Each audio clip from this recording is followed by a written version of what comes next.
சொல்லுடா. தமிழ்நாட்டுல 10th +2 பிள்ளைங்களாம் செம்ம ரிசல்ட் வந்திருக்க போல இருக்கு. கலக்குன்னு கலக்கியிருக்காங்க. ஆமா, என்ன அரசாங்கம் அந்த மாதிரி இருக்கு.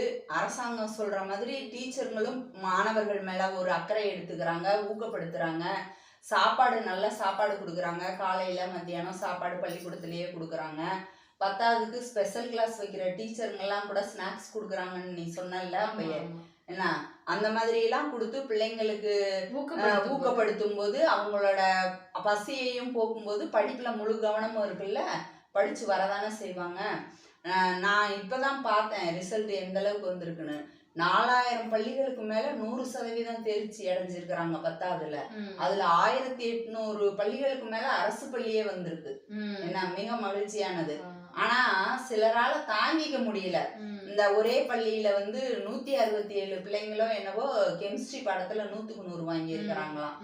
என்ன அந்த இதையெல்லாம் பார்க்கும்போது அது எப்படி முடியும்னு. ஆனா இந்த வருஷம் மட்டும் இல்ல, தொடர்ந்துமே அவங்க பள்ளிக்கூடத்துல அப்படிதான் வர்றாங்களாம். அப்போ அங்க இருக்கிற ஆசிரியர்கள் நல்லா ஊக்கப்படுத்துறாங்க.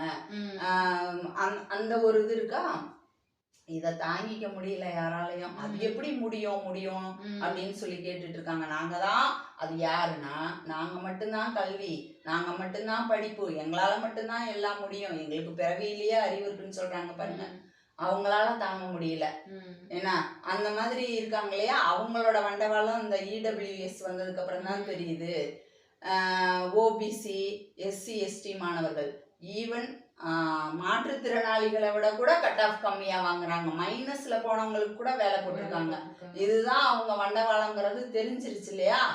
அந்ததை நம்ம பிள்ளைங்க வர்றதை அவங்களால தாங்க முடியாம ஆச்சரியமா இருக்கு, எப்படி இப்படி முடியுது அப்படின்னு சொல்லிட்டு கேக்குறாங்க. ஒரு விஷயம் அவங்க மட்டும் இருக்கும்போது அதோட ஆஹா ஓஹான்னு வாங்க, எல்லாரும் அதுக்கு ரீச் பண்ணிட்டாங்கன்னா இதெல்லாம் என்ன மதிப்பு, இதெல்லாம் உண்மை நீங்க சொல்றது.